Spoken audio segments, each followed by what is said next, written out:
apakah angka 5,29% ini benar-benar kabar baik untuk dompet kita? Jika pemerintah mulai mengerem belanjanya untuk menjaga defisit APBN, apakah konsumsi masyarakat bisa bertahan? Namun, seberapa banyak lapangan kerja berkualitas yang diciptakan dari pertumbuhan 5,29% ini? Lalu sebagai masyarakat, apa yang perlu kita lakukan?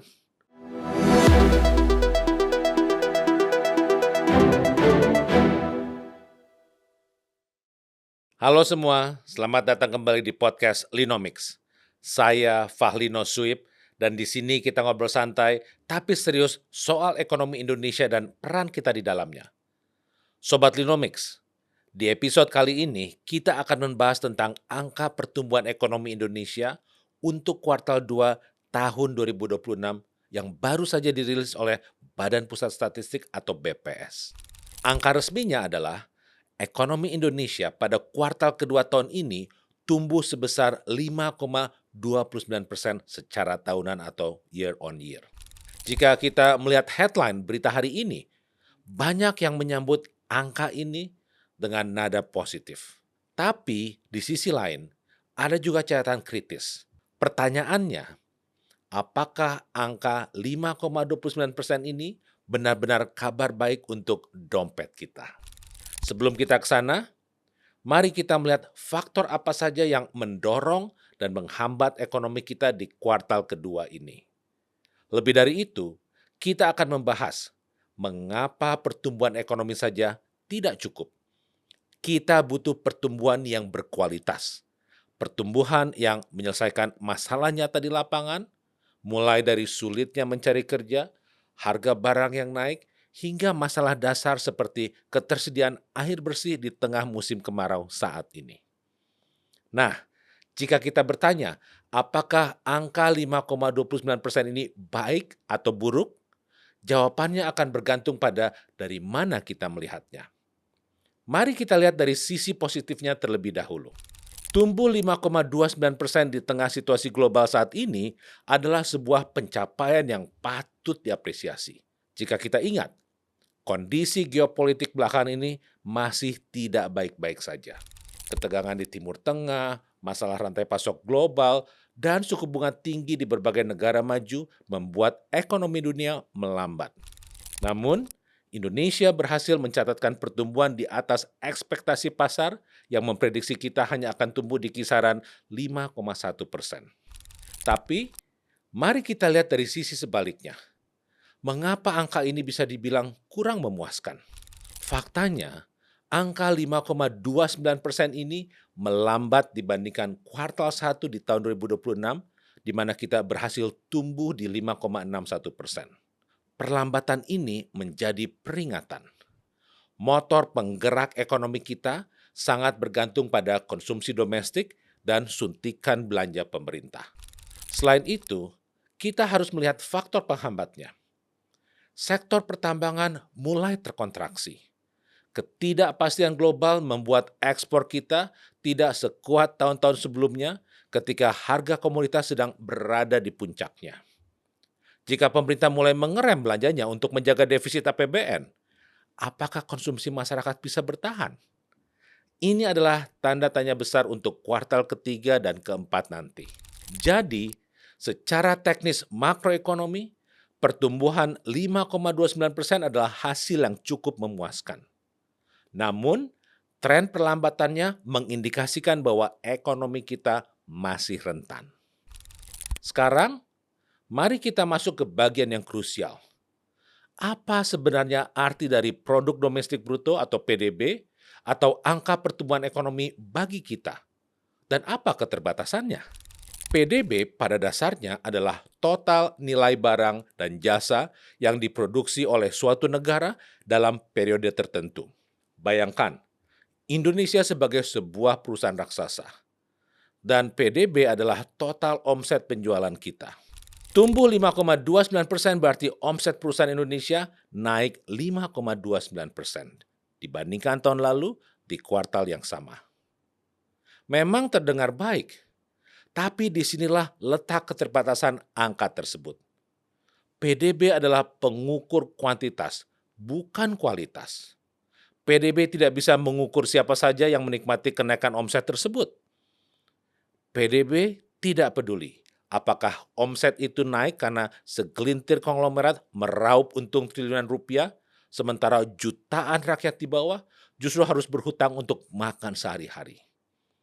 Angka pertumbuhan ekonomi bisa menciptakan ilusi kesejahteraan. Negara tampak kaya di atas kertas, tapi rakyatnya mungkin masih kesulitan memenuhi kebutuhan dasar. Sebagai contoh, isu ketersediaan air bersih. Saat ini, kita sedang memasuki puncak musim kemarau di Agustus 2026. Di berbagai daerah, bahkan di pinggiran kota besar, warga kesulitan mendapatkan air bersih. Mereka harus membeli air jerigen yang harganya terus naik. Apakah angka pertumbuhan 5,29% ini mencerminkan kesulitan warga yang harus mengantri air berjam-jam? Jawabannya tidak. Malahan, ketika warga terpaksa membeli air dari truk tangki, itu tercatat sebagai konsumsi dan ironisnya menyumbang positif kepada PDB. Lalu, masalah daya beli dan inflasi. Meskipun angka inflasi makro diklaim melandai dan terkendali, inflasi harga pangan sangat dirasakan oleh masyarakat kelas menengah ke bawah. Harga beras, harga cabai, dan kebutuhan pokok selalu penuh gejolak. Saat bahan pokok mahal, porsi gaji yang tersisa untuk menabung, biaya kesehatan, atau pendidikan anak menjadi habis. Masyarakat terpaksa makan dengan gizi yang lebih rendah atau menekan pengeluaran yang lain. Inilah realitas yang seringkali tersembunyi di balik presentasi pertumbuhan ekonomi yang positif. Nah, keterbatasan PDB tadi membawa kita pada isu yang jauh lebih struktural, yaitu ketimpangan dan lapangan kerja. Di kuartal 2 2026 ini, salah satu pendorong ekonomi adalah sektor industri pengolahan, perdagangan, dan pertanian. Namun, seberapa banyak lapangan kerja berkualitas yang diciptakan dari pertumbuhan 5,29% ini? Pertumbuhan ekonomi kita belakangan ini memiliki karakteristik yang cukup mengkhawatirkan. Semakin sedikit menyerap tenaga kerja formal. Jika ekonomi membesar, seharusnya pabrik-pabrik baru akan buka, perusahaan berekspansi, dan ratusan ribu pekerja diserap menjadi pegawai tetap dengan BPJS, jam kerja yang jelas, dan gaji yang layak. Ini yang kita sebut lapangan kerja formal yang berkualitas. Sayangnya, data menunjukkan porsi pekerja informal kita masih sangat mendominasi. Ketika industri padat karya seperti tekstil atau garment lesu karena gempuran barang impor murah, banyak pabrik yang melakukan pemutusan hubungan kerja atau PHK. Mereka yang terkena PHK terpaksa turun ke sektor informal, menjadi pengemudi ojek online, pedagang kaki lima, atau pekerja harian lepas. Sektor informal ini rentan. Tidak ada asuransi, pendapatan tidak menentu, dan tidak ada jenjang karir. Jadi, ketika ekonomi tumbuh, tapi didorong oleh sektor yang padat modal seperti pertambangan, alat berat, atau industri teknologi, dan bukan padat karya, pertumbuhan itu gagal menciptakan lapangan kerja massal. Inilah yang memperlebar jurang ketimpangan, yang kaya yang memiliki modal dan kemampuan tinggi makin kaya. Sementara kelas menengah pekerja makin tergerus, tertahan pendapatannya, atau malah jatuh miskin. Artinya, Indonesia tidak hanya membutuhkan pertumbuhan ekonomi yang positif. Kita tidak sedang berkompetisi sekedar untuk pamer angka ke negara-negara tetangga. Yang Indonesia butuhkan secara mendesak adalah pertumbuhan ekonomi yang berkualitas. Pertumbuhan yang berkualitas adalah pertumbuhan yang inklusif, yang menyentuh kehidupan banyak orang, dan yang menyelesaikan masalah-masalah dasar. Pertumbuhan itu harus bisa menurunkan harga bahan pokok agar daya beli menguat. Pertumbuhan itu harus mampu membangun infrastruktur dasar seperti sistem pengairan dan waduk yang memastikan masyarakat tidak menjerit kekeringan setiap kemarau tiba. Dan yang paling penting, pertumbuhan itu harus mampu menciptakan jutaan lapangan kerja formal yang memberikan rasa aman bagi kaum muda kita. Lalu sebagai masyarakat, Apa yang perlu kita lakukan? Ada beberapa langkah yang perlu kita pertimbangkan di tengah situasi ekonomi seperti ini. Pertama, evaluasi keuangan pribadi dan dana darurat. Saat terjadinya perlambatan ekonomi, perkuat dana darurat kita. Hindari pengeluaran konsumtif yang tidak esensial. Jika kita harus berutang, pastikan itu utang produktif, bukan utang berbunga tinggi seperti pinjaman online ilegal yang dipakai untuk membeli hal-hal yang kurang penting.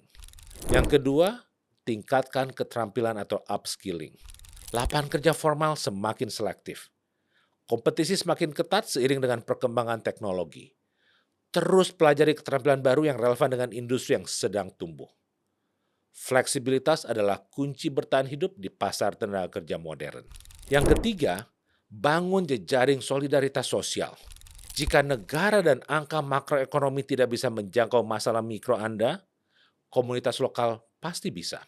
Di tengah isu kekeringan air atau melambungnya harga pangan, inisiatif warga seperti lumbung pangan, patungan pengeboran air bersih, atau saling mendukung bisnis UMKM adalah jaring pengaman sosial yang paling real. Dan yang keempat, jadilah warga negara yang kritis. Pahami bahwa Anda memiliki hak untuk menuntut pertumbuhan ekonomi yang tidak hanya sekedar angka.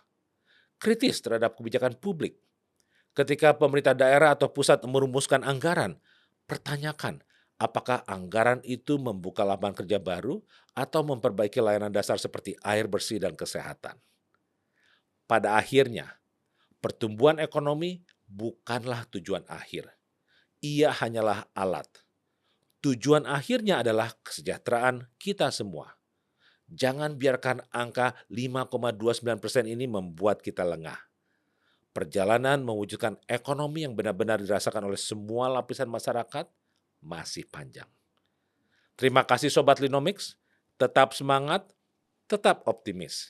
Sampai jumpa di episode berikutnya, saya Fahlino Suib.